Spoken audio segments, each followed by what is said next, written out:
Olá, meus queridos alunos da Júlia Alenquer Fontinelli. Sou o professor Osés Oliveira, gravando aqui a nossa segunda videoaula, um conteúdo complementar, tá certo? Que é grandezas químicas, no assunto dos segundos anos, para complementar aqui, fazer nós entendermos melhor a sequência dos nossos conteúdos da físico-química, tá bom? Então vamos lá. O que veremos hoje? Algumas grandezas, unidades e medições em químicas, tá? Como elas também massa atômica, massa molecular, constante de Avogadro e o mol, tá bom? Vamos lá entender um por um o que significa, como calcular, tá bom? Primeiro uma introdução aqui, né, das medições em nosso cotidiano, tá?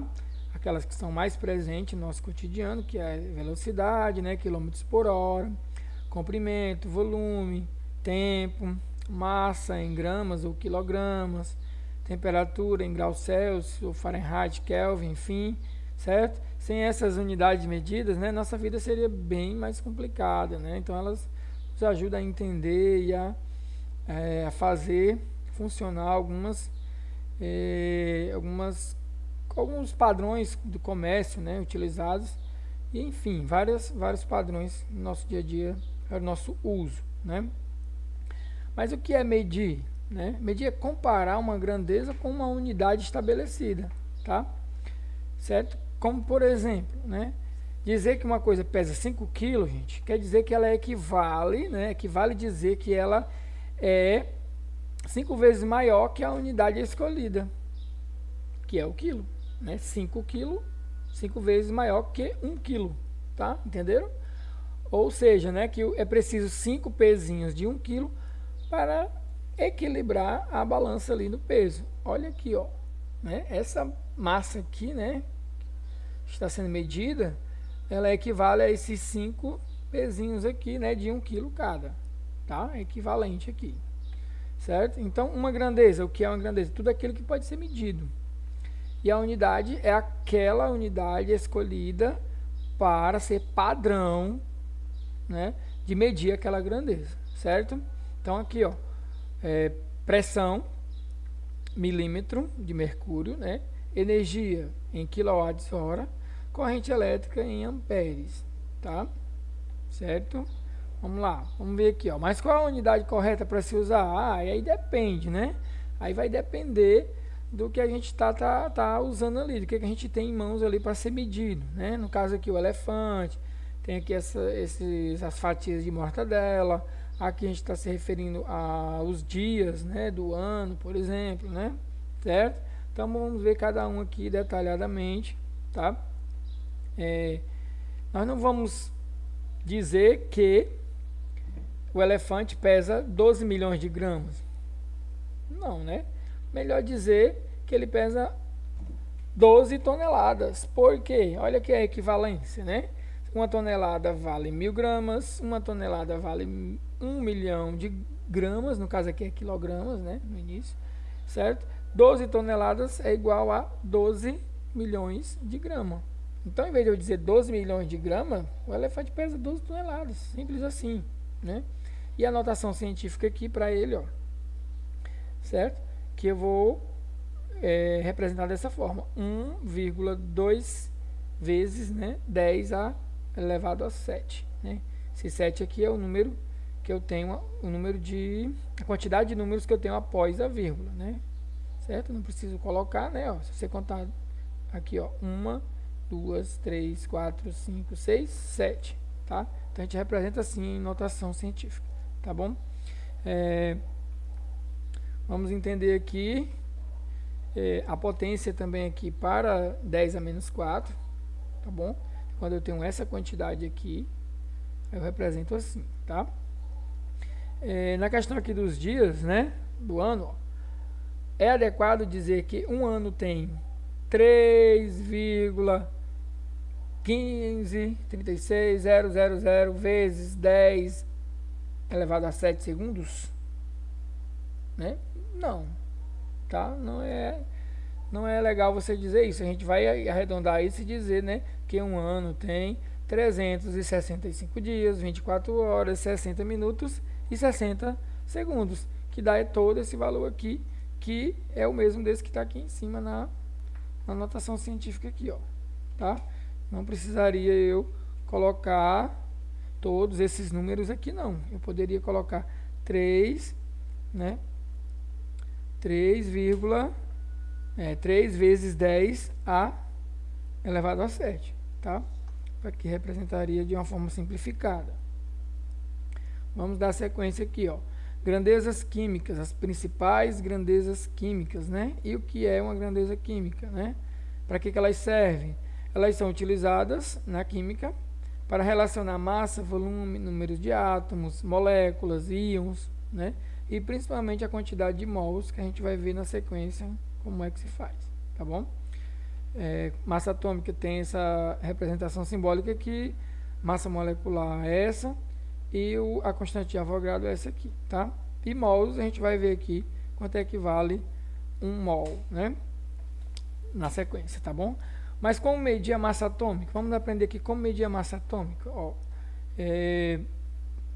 para medir a massa de uma pessoa, nós usamos o quilograma. Para medir a massa de uma moeda, por exemplo, usamos a grama. Para medir um comprimido, né, a massa do comprimido, usamos a miligrama.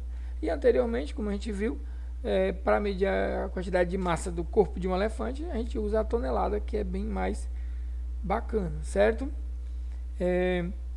Para medir a massa de um átomo, que é onde a gente quer chegar, usando esses exemplos anteriores, nós usamos as unidades de massa, né, que é a unidade padrão que foi usada para medir a massa de um átomo, certo? Como eles são muito pequenos para essas balanças convencionais, a gente vai usar o que? Um espectrômetro de massa, que é um aparelho que é usado para medir a massa de átomos e moléculas, certo? Você pode observar aqui o exemplo, ó. Certo? 2 carbono 12 para 1 magnésio, né? Vamos ver aqui na frente, explicando bem direitinho como é isso, ó. O isótopo 12 do elemento carbono, ele foi escolhido como padrão para medir a massa atômica, né? Ele foi usado como padrão dessa forma aqui, ó. Uma unidade de massa atômica, ela corresponde à massa de 1 sobre 12 do carbono 12, tá? Que loucura, né? Então, olha aqui, ó. O carbono 12, que é o mais abundante, tá, na natureza, ele foi dividido em 12 partes iguais. Aqui, ó, uma unidade de massa atômica, 1 sobre 12. Total de 12, e a gente tirou 1 aqui para fazer esse padrão, tá? Então, aqui, ó, o carbono 12 foi atribuído uma massa de 12 unidades de massa atômica U, né? Dessa forma, cada um dos 12 pedacinhos equivale a uma unidade, tá? Então, aqui na balança, gente, do lado direito aqui, eu tenho aqui o que acontece, ó. Eu tenho a massa atômica do magnésio, que já é 24. Um magnésio vale 24 unidades. Ou seja, um átomo de magnésio equivale a 2 átomos de carbono, tá? Ó, 2 átomos de carbono para equilibrar um átomo do magnésio, certo? Então, vamos lá, dar sequência aqui. Continuando aqui com a massa atômica, que ela é uma grandeza que expressa a massa do átomo, né, e indica quantas vezes ela é maior do que uma unidade, certo? Como é isso aí, professor? A gente vai usar esse padrão do carbono para outros elementos, tá? Certo? Olha aqui, ó. Quando a gente vai dizer que o 32S, né, que o S tem 32 de massa atômica, tá? Significa que ele tem 32U, beleza? Então, vamos ver aqui, ó. Se o S equivale a 32U, quer dizer que ele tem 32 vezes a massa de 1 sobre 12 do carbono 12. Uma partículazinha daquela, né, sobre o carbono 12, ela equivale às 32 do S, que é o enxofre, tá? Vamos ver aqui, ó, que nós temos o hélio, flúor, o alumínio, né? O número de cima, gente, é o que representa a massa, tá? O de baixo é o número atômico, tá? Então, olha aí, ó, né, o 4U, 19U, 27U arredondado, certo? E ele quer dizer aqui, ó, que o hélio 4, ele é 4 vezes maior que a massa de uma unidade, tá, do átomo do carbono 12, certo? Daquela unidade lá, separada entre as 12 do carbono 12 lá que a gente viu anteriormente, tá? E assim sucessivamente os demais, tá? Esse é o padrão. Continuando aqui, como é que faz esse cálculo, ó, certo? Esse cálculo é feito dessa forma aqui, ó, vou simplificar aqui, ó, o que que acontece? Ele usa toda essa fórmula matemática aqui, mas aqui embaixo fica mais fácil da gente entender, ó. O A representa a massa atômica do isótopo, tá? O que é isótopo, né? Isótopo, gente, é quando existe mais de um elemento, né, que tem o mesmo número atômico e tem um número de massa diferente, tá? O carbono, a gente tem o carbono 12, o 13 e o 14, né? O 12 é o mais abundante. Como é que a gente descobriu isso? Como é que a gente usou a massa padrão para o carbono 12, né? Fazendo esse cálculo aqui, tá? Aí na tabela mostra aqui o cálculo do neônio, tá? Existe 3 isótopos do neônio. A gente vai fazer o cálculo aqui, ó, da massa desse neônio aqui com a porcentagem dele na natureza, né? Depois a massa desse neônio aqui, que é o 21, neônio com massa 21, multiplica pela porcentagem que ele existe na natureza. Depois a massa desse neônio aqui, que é 22, né? A gente vai observando que vai ficando mais pesado, e vai multiplicando também pela porcentagem que ele existe na natureza, que ele é encontrado. Fazendo as multiplicações, divide por 100, e você vai encontrar o neônio 20, que é o que está lá na tabela periódica, esse daqui, ó, tá? Então é dessa forma aí que a gente faz o cálculo. Foi feito o cálculo, né, para colocar essas massas representando cada elemento químico, tá? Vamos praticar aqui, vamos fazer aqui do cloro, tá? Os isótopos do cloro aqui é o 35 com 75% e o 37 com 25%, né? Vamos aplicar aqui, ó, massa atômica do cloro, 35 vezes 75 mais 37 vezes 25, são os valores aqui, ó, tá? Dividiu por 100, 35,5 é o valor da massa do cloro, que é o que está na tabela periódica, tá bom? Mais um exemplo aqui para o enxofre, são 4 isótopos do enxofre, você pode observar, e é feito da mesma fórmula, ó, 32 vezes 95 é o primeiro, e uso o raciocínio para os demais, no final vai dar 32, é arredondado esse valor, que é o enxofre, que também está na tabela periódica, que é o mais abundante, tá? Então vamos lá, para a gente aprender aqui a calcular a massa molecular. Massa molecular, gente, é a soma das massas atômicas de todos os átomos daquela molécula, tá? Então vamos ver esses que estão aqui embaixo, ó. Eu sempre vou dar esses dados aqui nas questões, ó. Cada cor representa a massa atômica, né, ó, de cada elemento químico, né? E aqui eles vão estar juntos formando substâncias, né? Mas a gente vai calcular um por um, ó. Vou fazer aqui da água, né? Se um H vale 1 unidade, eu tenho 2H, então vale 2, certo? Que fica 2 vezes 1, né? O oxigênio, tem 1 aqui na molécula da água. Quanto é que vale um oxigênio? 16. 1 vezes 16, 16. Somando 2 com 16, 18, tá? Vou pular aqui para o ácido sulfúrico. Eu não vou fazer todos que não dá, né? Ó. H é igual a 2 vezes 1, U. Ó. Então, vou ter 2U aqui. 2 unidades de H, exato. O S, tem um S, cada um vale 32, tranquilo. Agora, no caso do oxigênio, se eu tenho 4 oxigênio e cada um vale 16, eu vou ter que multiplicar, né? Então, multiplicou, quando somar tudo isso aqui, vai dar 98 unidades, certo? Então, você usa o raciocínio para as demais, que aí a gente chama de encontrar a massa molecular, né, daquela molécula, de acordo com os seus átomos e os seus valores de massa atômica, certo? Vamos aqui, ó, contando os átomos, né?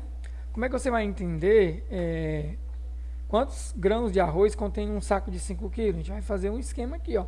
Primeiro, a gente conta uma certa quantidade, né? Depois estabelece uma relação entre a massa que foi encontrada e a massa total contida no saco. E depois aplica uma regrinha de 3, que fica assim, ó. Vamos supor que 100 grãos pese 2 gramas. Você aplica aqui, ó. 100 grãos está para 2 gramas e o restante, né? X vai estar para 5.000, tá? 5.000 gramas. Então, X é igual a 100 vezes 5.000, que vai dar igual a 250.000 grãos, ou seja, em notação científica, 2,5 vezes 10 a elevado a 5 grãos, tá? Só para explicar aqui a notação, cada número que vai ter após a vírgula, né, é o número que eu elevo aqui, ó, né? Se tem 5, eu elevo 5, se tem 6, eu elevo 5, tá certo? Então, se você contar aqui, ó, 1, 2, 3, 4, 5, tá? Em notação científica, tá bom? Vamos lá. Senão o vídeo fica pesado. Constante de Avogadro. Massa atômica, né? Dos elementos. Vamos entender aqui a relação nessa tabela, ó. Elementos químicos, massa atômica, massa em gramas e o N representando o número de átomos, tá? Então, vamos ver aqui, ó. Esse cara aqui, o Avogadro, né? Existe esse nome porque ele conseguiu estabelecer essa relação aqui da tabela, tá? E ficou conhecido como a constante de Avogadro, que tem esse valor aqui para 1 mol, né, de cada molécula, de cada substância, tá? Vamos entender melhor aqui essa constante, que ela serve para aplicar em moléculas, né, de forma que as massas moleculares de todas as substâncias moleculares, quando expressas em gramas, contêm o mesmo número de moléculas, tá? Então, vamos ver aqui, ó, certo? Ó, cada substância com a sua massa molecular já calculada, que repete o seu valor em gramas e que usa o número de moléculas representadas em mol, que é esse valor aqui, tá? Então, nós dizemos o quê? Dizemos então que 6,02 vezes 10 a 23 de moléculas de ácido sulfúrico em 98 gramas de ácido sulfúrico. Ele está dizendo que existe, né? Existe esse valor aqui de moléculas no ácido sulfúrico e em 98 gramas dele, tá? Certo? Vamos entender melhor aqui na frente, ó, que é o mol. O mol é usado para medir matéria, né? Quantidade de matéria, certo? Assim como uma dúzia se refere a 12 unidades, um mol se refere a esse valor aqui de partículas quaisquer. Pode ser de átomo, de molécula, de íon, etc. Tá? Ó, uma dúzia são 12 unidades. Meia dúzia são 6 unidades. Então, se eu digo que eu tenho um mol, então eu tenho esse valor aqui de qualquer partícula. Tá certo? É assim o raciocínio para você entender. Então, um mol de açúcar equivale a 180 gramas, que é a massa molecular dele, 180, que é igual a um mol aqui, que é esse valor. Um mol de molécula de açúcar. Tá bom? Esse é o raciocínio. Mol é a grandeza para medir matéria, né? E que tem esse valor aí para cada partícula que eu falei anteriormente, tá? O valor do mol, novamente, e ele explica aqui mais exemplos. Um mol de laranjas é igual a 6,02 vezes 10 a 23 laranjas. E o mesmo raciocínio para todos esses aqui, moedas, átomos, moléculas, íons e elétrons, tá bom? Podemos dizer que um mol de cálcio é igual a 20 gramas, que é igual a 6,02 vezes 10 a 23 átomos, que existe nesse cálcio, tá? Nesse mol de cálcio. Um mol de ácido sulfúrico, que vale 98. 98 é a soma aqui dos átomos, tá? Das massas dos átomos, que também é igual a esse mesmo valor em mol, tá bom? Então, aí ele dá outro exemplo aqui, ó, para o íon é a mesma coisa, certo? Vamos para frente. Um exemplo aqui, já estamos finalizando. Vamos praticar aqui, gente, para finalizar a aula. Sabemos que 16 gramas de metano equivale a 1 mol de metano. Então, quantos mol corresponde a 40 gramas dessa substância, que é o metano? Regra de 3. A gente vai usar muito regra de 3, cara. Ó, 1 mol de metano, que ele está dizendo aqui, ó, 1 mol de metano, está para 16 gramas do metano. Então, X está para 40, que é o valor que eu quero encontrar, que é a pergunta. Ó. X é o valor de mols que eu quero encontrar, certo? Regra de 3, X é igual a 1 vezes 40 dividido por 16. Show de bola, é só fazer esse cálculozinho aí, que vai dar X igual a 2,5 mols de metano em 40 gramas de metano, certo? 40 gramas de metano, eu vou ter 2,5 mols de moléculas do próprio metano, tá? Mais um exemplo aqui, ó. Sabemos que 18 gramas, que equivale a 1 mol de água, corresponde a esse valor aqui, tá? De moléculas. quantas moléculas estão presentes em 36 gramas de água? Tá? Uma pergunta um pouquinho diferente, mas o raciocínio é parecido com o de cima. Vamos lá, vamos organizar a nossa regra de 3. 18 gramas de água corresponde a 1 mol, que é esse valor aqui, e 36 gramas de água corresponde a quanto? Né? Quantos em mol? É isso que eu preciso saber. Tá? Então vamos lá. 36 vezes 6,02. Você faz o cálculo só com essa parte. Depois divide por 18.